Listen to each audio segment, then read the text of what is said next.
ছবিটা 12টা বেজে যাচ্ছে, 12টা বেজে গেছে।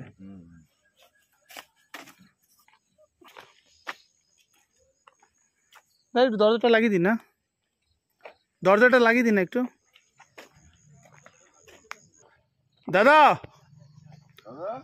ও দাদা, স্টিল কিছু নিয়ে দাদা করে এবার দেখিনি নাকি? ও দাদা, দাদা, ও দাদা, একবার ঠক ঠক দাঁড়া। গত 10 দিন আগে এই ময়ূরটাকে মহেশপুর থেকে নিয়ে যাই এবং নিয়ে যাবার পর 2-2.5 দিনের মধ্যে 2 দিন বাদে এই ময়ূরটাকে আবার এখানে ছাড়তে আসি, কিন্তু দেখি স্বাভাবিকভাবে সে চলতে পারে না এবং উঠতেও পারে না।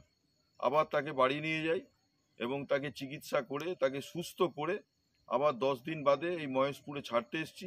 এটা ময়ূর, এটা কিন্তু ময়ূরই না। 8 বছর বাদেই কিন্তু ময়ূরের যে পুঁছ সেটা পুরোপুরি হয় এবং এখানে এই যে একটা জাতীয় পাখি, তাকে যে তার স্বাভাবিক বাসস্থানে ছেড়ে দিতে পারছি, এই জন্য ভালো লাগছে। জালে ফেঁসে যাবে না? সেদিকে জাল আছে এখানে পুরো। এটা ফেঁসে যাবে জালে? ওইদিকে না না, ওইদিকে একটু ওইখানে বাগানে ছাড়লে হয় না? চল একটু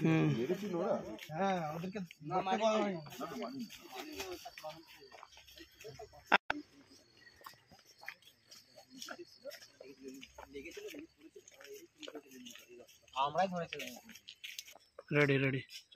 হুম,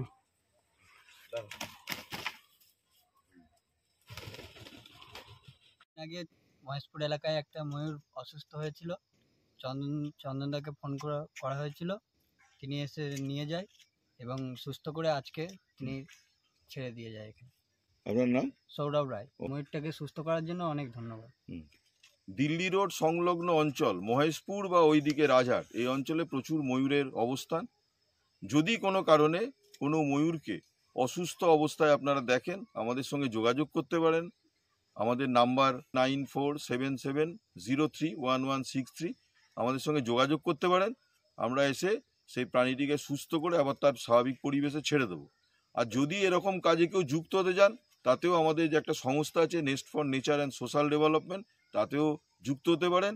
তাহলে আমরা হাতে কলমে কিভাবে এগুলোকে সুস্থ করে সেগুলো আমরা দেখিয়ে দেবো। আসুন আমাদের সঙ্গে একসাথে হাত মিলিয়ে এই কাজগুলো করুন। ধন্যবাদ। আমাদের এখানে একটি ময়ূর আঘাত পেয়ে মানে অসুস্থ ছিল, তো দাদারা এসে রেস্কিউ করে নিয়ে গিয়ে তাদেরকে সেই ময়ূরটাকে ঠিক করে দিয়ে আজকে এরা ছেড়ে দিয়ে গেছে। তার জন্য খুবই খুশি লাগছে।